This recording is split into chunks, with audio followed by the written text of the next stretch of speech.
Hello dear listener, please subscribe to our channel. The chicks enjoy watching. I looked at the envelope Jeremy was holding and tried to imagine what was inside. My brother must have noticed me starting to pale with disappointment and turn green with anger.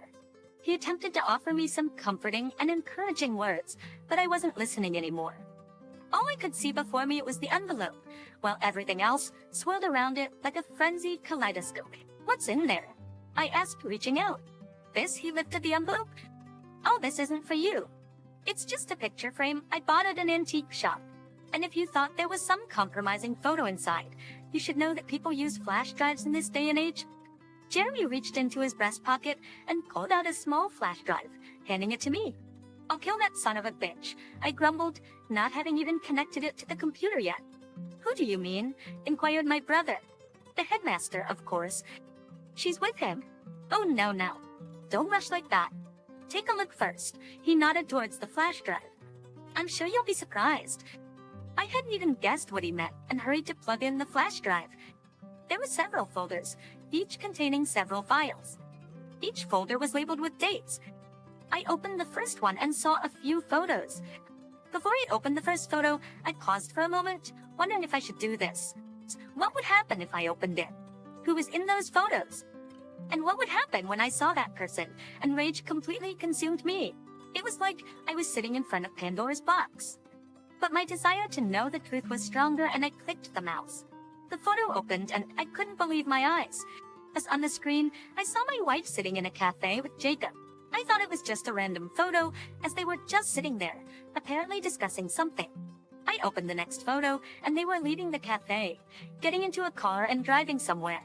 I could follow their path through the photos, all the way to a motel outside the city where they went into the same room. The subsequent photos were taken from a distance and through a window. Apparently, they were so engrossed in each other that they forgot to close the curtains, and the photographers seized the opportunity. The image quality wasn't great, but you could still make out what they were doing. I stopped viewing and held my head in my hands. I noticed my brother looking at me intently and turned to him. Wait, I asked in an angry tone. Is it really that bad? He cautiously inquired. I didn't respond, but he could tell that it was indeed that bad. I didn't want to look at this disgrace any longer, but I reluctantly opened the next folder, and now I was even more surprised. In this folder, I saw Samantha meeting with Elliot, but their meetings didn't seem to have any intimate character. Strange, I thought, what could this be?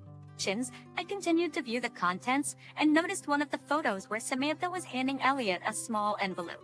Interaction saver. The description below indicated that the envelope contained payment for his silence. It seemed that Elliot knew everything and was now simply blackmailing Samantha. But how did he find out? And where did he get the information about my wife? As I continued to view the images, I saw a few more photos of Samantha with Jacob. But I remembered everything I knew before, and it didn't add up. Up until now, everything pointed to her hanging out with my principal. What's now this turn of events?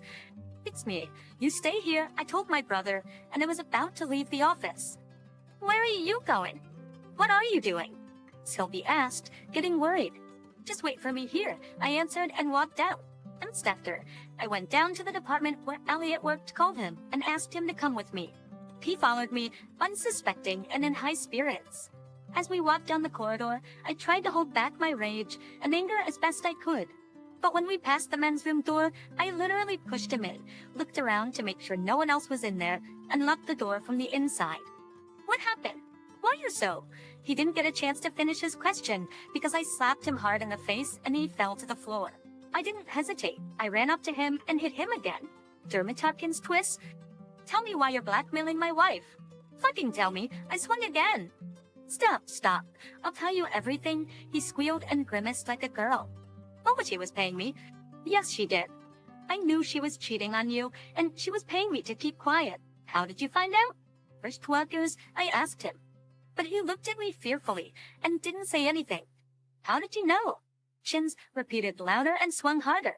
Elliot was frightened and told me that one day he saw her in a bar sitting alone and drinking.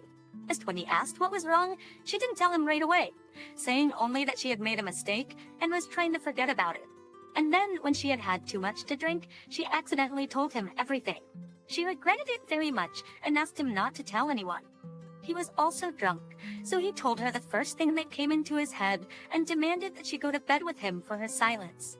Samantha protested for a long time, but finally, to hide the truth about her lover from me, she agreed. But he didn't stop there. Afterwards, he demanded money from her. Otherwise, he would tell me that she was sleeping with another man and had also slept with him. I asked him when this happened, and he said it was about 2 years ago, right when I got my promotion. Now I was beginning to see what was going on. After all, that was when Samantha had tried to warn me. But why, when she had done so much damage herself? Maybe she was trying to protect herself, hoping I would hand over my position to Elliot so he would shut up once and for all. So she had been cheating on me with her friend all this time, right under my nose, and I had been foolish enough not. He was like a brother to me. I even went to him to share my problem, and he gave me advice. That bastard? Yeah, I haven't seen him in the last few days, but I just haven't had time. Work, my brother. Samantha seems to have plenty of time. Bitch, you're going to get back everything you took from her. Do you understand? And you're going to give it back to me, not her. Do you understand, bitch? I took another swing at Elliot, but when he answered, I hit him with more force, and his nose almost crumbled under my knuckles. Or I'll kill you. Okay. He wailed. Bitch. He held his nose. You'll say you slipped and hit the sink. I helped him up. And to make it more convincing, I grabbed him by the scruff of his neck and pressed his face into the basin, which now had traces of Elliot's blood on it, so you would think he had actually fallen. Leaving him alone, I was sure he would not complain to me, for he had always been a coward and never dared to enter into an argument with stronger opponents. When I returned to the study, I found my brother there worried. Shit, where had you been? What happened? He noticed my slightly disheveled appearance. Nothing. I talked to someone. I walked over to the nightstand, adjusted my jacket, pulled out some wet wipes, and wiped the blood off my hand. Now there's one more person to talk to. Two, actually. Steven, is there anything I can do to help you? No, don't worry. I'll be fine. I have to do all this on my own. But I'm not worried about you. Steven, please don't do anything stupid. Think about Mom. Yeah, we had one mom, and she lived in another town. We never knew our father, and Mom tried to tell us stories that he had gone to another country and was missing. But as we grew up, we realized that he had just left her when she got pregnant with Jeremy. He found himself a young girl and went off with her, and then he got into bad company, and one of the fights ended in death for him. I promised my brother I wouldn't go to jail, but I wouldn't let him down. I'll let it go unpunished. Jeremy left my office, and I was left wondering how I was going to pull off my revenge plan. Before my brother left, I asked him not to say anything to Samantha, so she wouldn't run off. I even lied to him that I wouldn't touch her at all. And when I was alone, after a while, I had an idea. It wasn't long before the end of the working day, and I decided to wait until the end of the day to go and deal with my enemies. But after work, I drove straight to Jacob's house. I didn't call him or warn him about the visit, because I knew he could tell from my voice that I was angry and that I already knew everything. But when I arrived, his wife, who was black like him, opened the door. She was holding her young son, and she asked me what I wanted. Is Jacob home? I need to see him. Octanyux? He's not home. He's at the hospital. I don't understand. What do you mean he's at the hospital? What happened? Didn't you know? He was hit by a car yesterday. He was really hurt. Barely alive. Oh shit.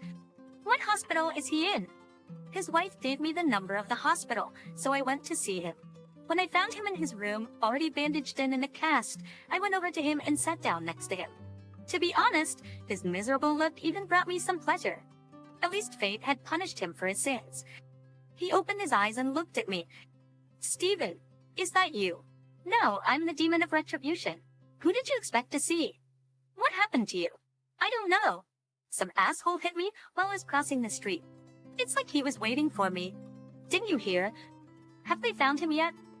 Demon? I don't know anything about it. I asked my wife to tell you. No, Jacob. She didn't tell me anything. I don't know why, but I've come to you about something else. Tell me, Jacob, how long have you been sleeping with my wife? My question made the beeping on the monitor increase, and my friend seemed agitated.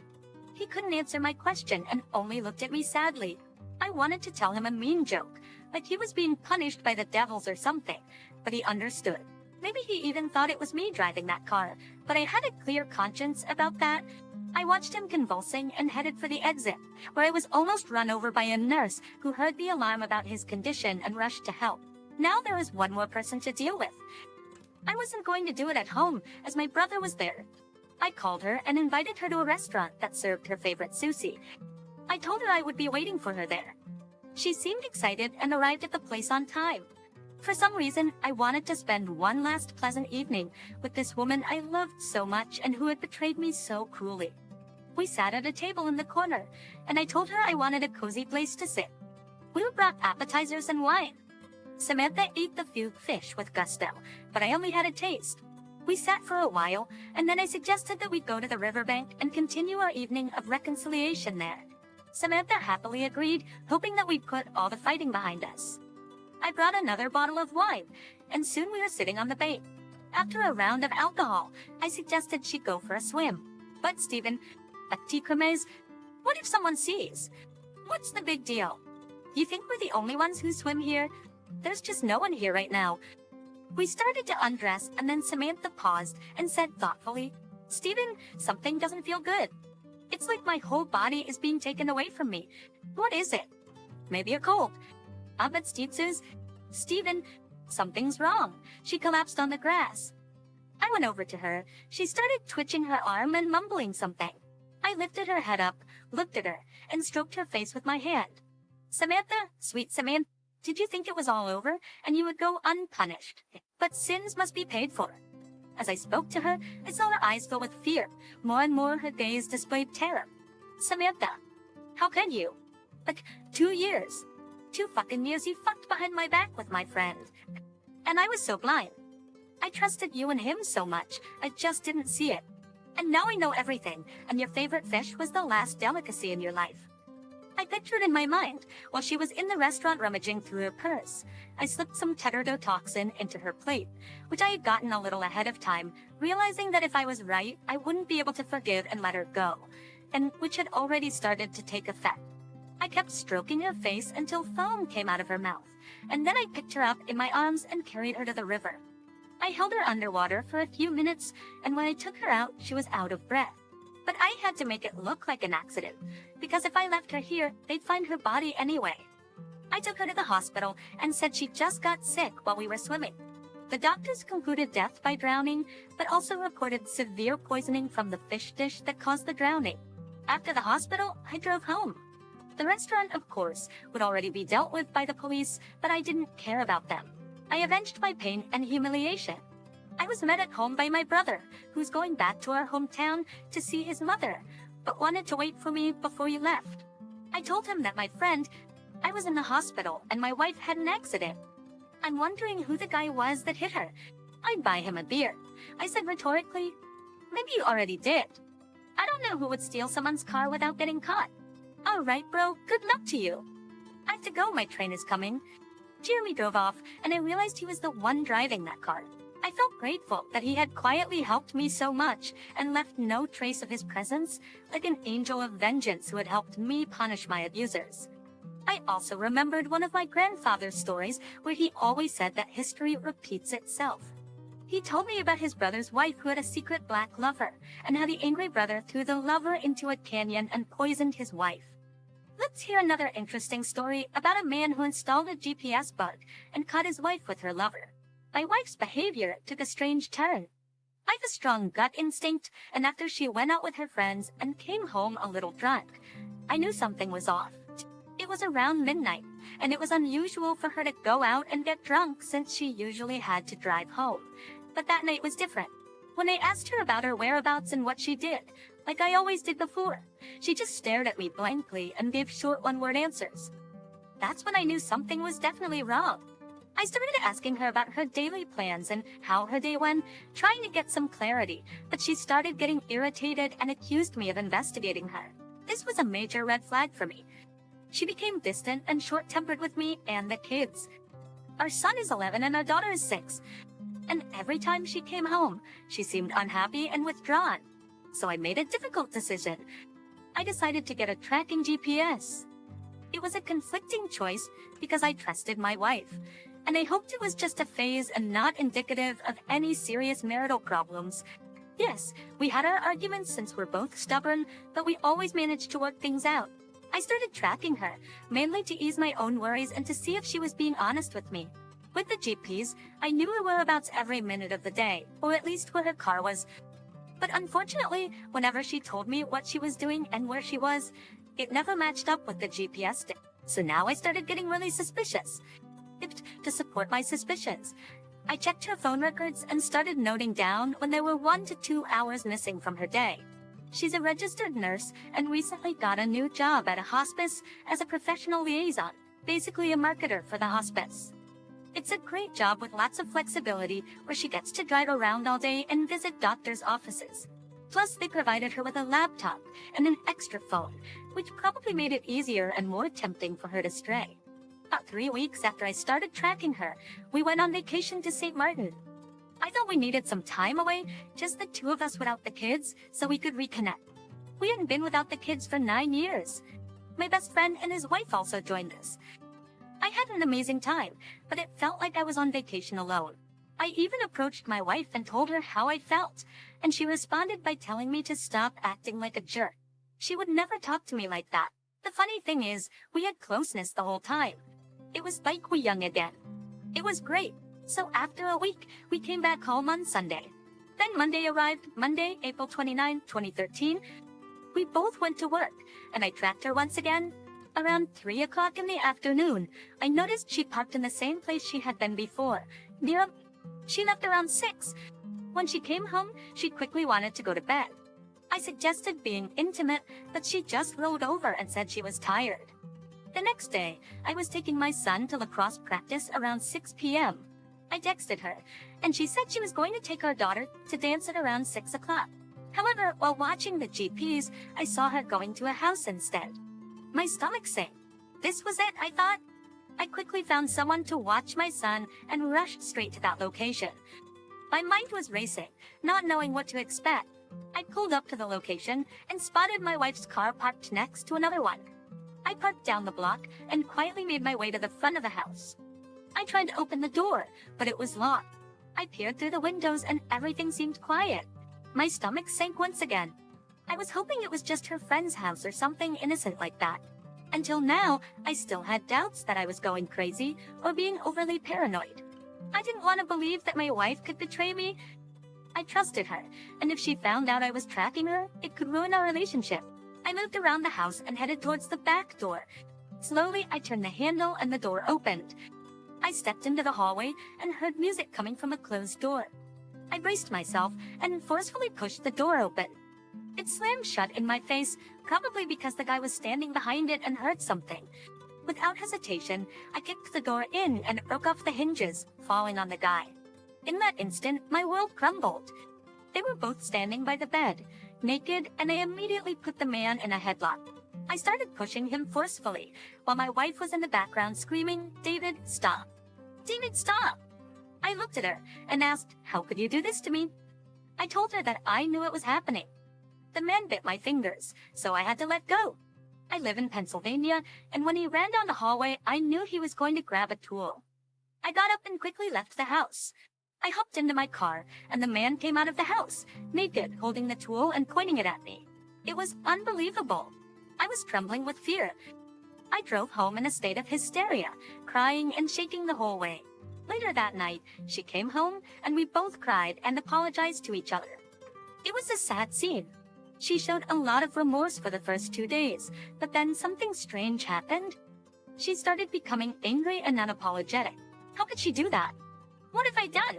During our conversation, she claimed that I had been mentally manipulating her and being really mean. I'm not a perfect husband or man, and yes, I work in construction and sometimes use curse words, but the accusations of me threatening to destroy and slap her were too much. I might have said some mean things on occasion, but never with the intention of being hurtful. She let it build up to the point where she distanced herself from me, and even talking to me became too much for her. She never approached me honestly to let me know that something was wrong. I sensed that something was off, but I didn't realize it was this serious. I always tried to stop the arguments and would ask why she was being difficult. I felt like I did everything I could to make things right when we argued, but she was unreceptive. This has been going on for more than 2 months. It takes effort from both of us, but I understand that we can work on our marriage. I asked her, and we went to counseling twice because I genuinely want to make this marriage work. I want it to be good for me, for her, and for our children. Her background includes a broken family where her mother cheated on her father. She's still living with the person she cheated with. On the other hand, I come from a family that values loyalty and love, where marriages last, and people are committed to working through challenges, knowing it makes them stronger and better individuals. Quitting has never been an option for us, but right now, she has taken on a what's the use attitude and wants out. She's not even giving me a chance to improve things, even though I've been trying all along. It's incredibly heartbreaking, and I feel like I'm falling apart inside. I'm usually a strong person, but this is shaking me to my core. I've always been loyal and stood by her through thick and thin, in sickness and in health, and this is the gratitude I receive. No respect for me, no respect for herself, nothing. She never considered all that we had together, including our wonderful children, whom we raised with so much love and care. They're going to be devastated because of this. She wants to end things with the help of a mediator, but I still want to keep my family together. It's been 3 weeks now, and I believe she's still involved with this man, or whoever he is. She claims she had no intentions of being with him, because he's married and said he would leave his wife. However, after reading their emails, it became clear that she was lying. Seeing the pictures they exchanged, it's clear that they did have plans. I can't believe this is actually happening. She's living in a fantasy world right now, and is willing to throw everything away with just a signature. I don't give up easily, unlike her. It's hard for me because I still love her deeply. We've lost the ability to communicate, and resentment has taken hold.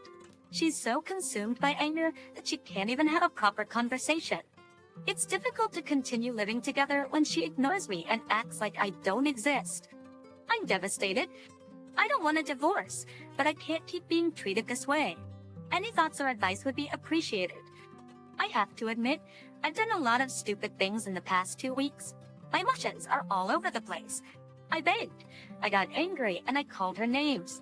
I took all her belongings and threw them on the front lawn, along with a sign saying my wife had an affair. I even called her workplace. Although she didn't get fired, she might if I call again.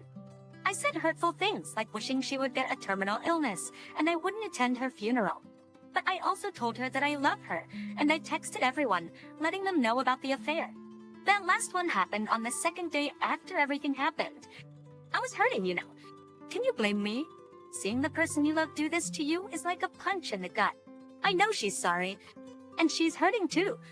I just don't want her to get hurt again, and honestly, I'm worried about her. I'm fine with either outcome, but I at least want a chance to fight for our relationship. Call me crazy, but I don't want to give up without putting up a fight. That's just who I am. Well, I decided to call her workplace because they provided her with a company phone and laptop, which she used to carry out this affair, instead of using her own, which I knew about. I'm unstable, just really angry. I believe God was looking out for me that night because I didn't have any weapons with me. I usually carry one, but that day I didn't. It's funny because if I did have one, this whole situation probably wouldn't have happened, and we wouldn't be having this conversation. But let's get serious here. I love my wife unconditionally because I was raised in a good home with good values. She, on the other hand, went through a divorce and had a tough childhood since she was 6 years old. Just wanted to point that out. I love my kids, and yes, I realize that telling everyone about what happened may not have been the wisest choice, but I have to admit, it made me feel somewhat good. Oh, and I forgot to mention the best part. You're gonna love this. Last Sunday, we were talking in bed, and I told her that I'm not a pushover.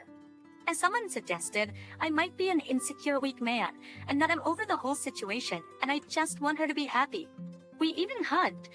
It was nice. But then I said that I'm going to start looking around for someone because I was feeling lonely. Guess what? She completely freaks out, starts slapping me and screams at me to get out of our house even though it belongs to both of us.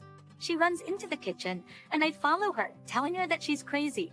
And then the worst thing happened. It showed me how messed up and lost my wife truly was. She grabs the butcher block, takes out the biggest butcher knife from there and points it at my chest, telling me to get the hell away from her. I calmly step back and call the state police. Long story short, I could have had her arrested and sent to jail, but I decided to let it go. Now I'm worried about my children and myself. What will happen next? You see, my actions are the actions of a man who's losing it. No, my friend, I'm just witnessing my wife make all the so-called right moves. I really wanted to snap out of it, but folks, I have all my evidence lined up. Oh, and yes, her wife knows about the affair, as well as her mom and her employer. Missing update. Well, I have to say that the whole butcher knife incident really hurt. I mean, up until that point, it was already painful dealing with the aftermath of an affair, but when I looked into her eyes and saw how far gone and messed up she had become after all these years of happiness together, it was truly devastating.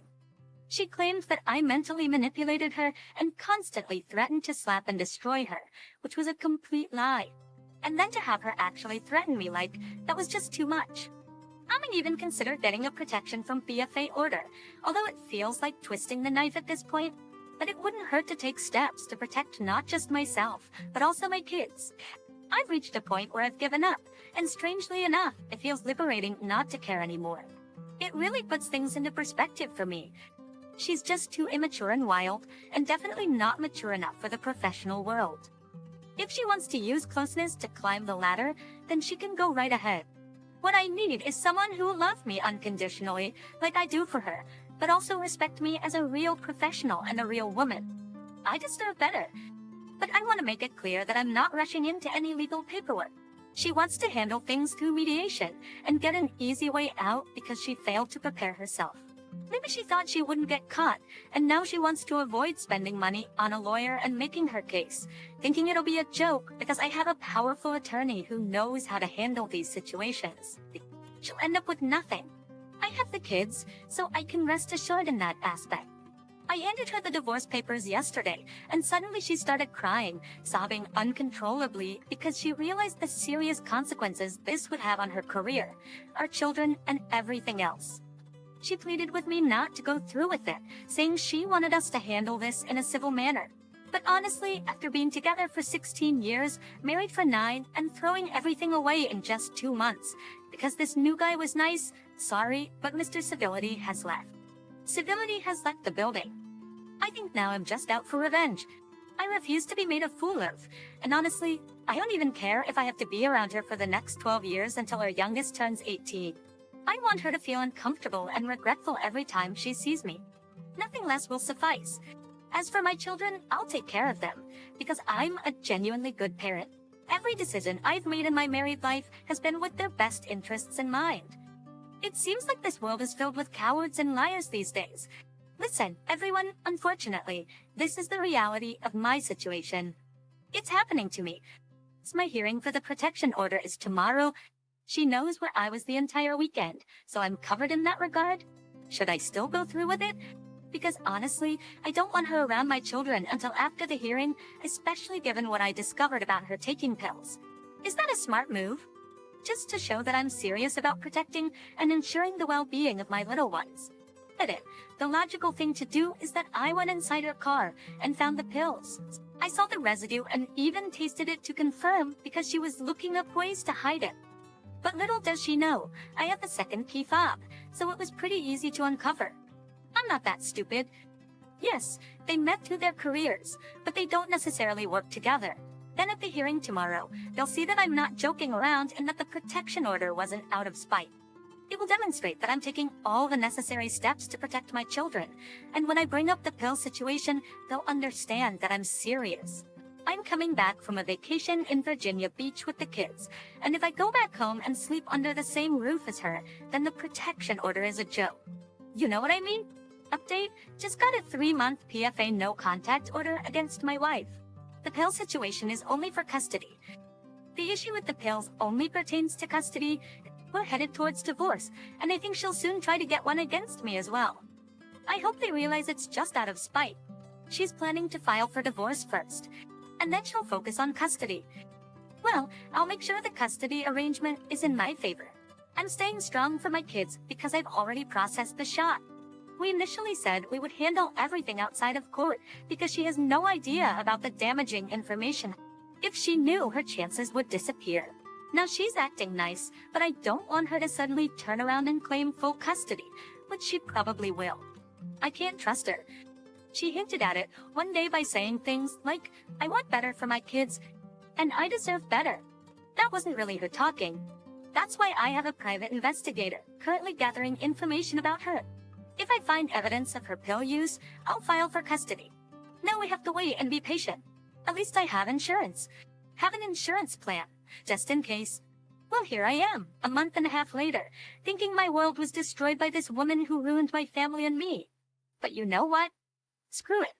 You can't hold on to something that doesn't want to stay. I keep discovering more messed up things. I put down my guard, called off the private investigator today, and filed for divorce. Initially, I told her that if she wants to end it, she should file. But nope, she's showing no sign of taking any responsible action in this matter, so I took the leap. It feels good to be in control again, and this time it's totally in my favor and my children's favor. I'm doing what I have to do, because honestly, she's been using my benefits to engage in reckless behavior, and that's going to end. I have a beautiful townhouse that I'm moving into on July 7th, and I'm really looking forward to it. And you know what? Tips are among all of us in this thread. I've been talking to so many women, it's insane. Turns out there are still more good people in this world than bad, because I've been talking to all the good ones. Apparently, divorce is more common than I thought, which is sad but true. There's so many people out there who have been hurt, while the other half seems to be evil. But as they say, as you sow, so shall you reap. Kirma? Now that I'm taking the necessary steps to end this and regain my sense of manhood, I feel amazing. As time alone doesn't heal, it's what you do at that time that truly matters, and this realization has made me stronger than ever. We can definitely move past all this nonsense. My focus now is on my children, and they know how much I love them. I'll always be their daddy, and I'll always be there for them, no matter what. Remember, living well is the best revenge. Sweet luck. Oh, and one more thing, I had all these pictures and footage from the private investigator. I was actually thinking of making a YouTube video and sharing it with everyone as a farewell gift. Haha, it's only fair, right? If you enjoyed this story, please like and leave a comment. It's important for us and will help promote this video. Thank you for watching us.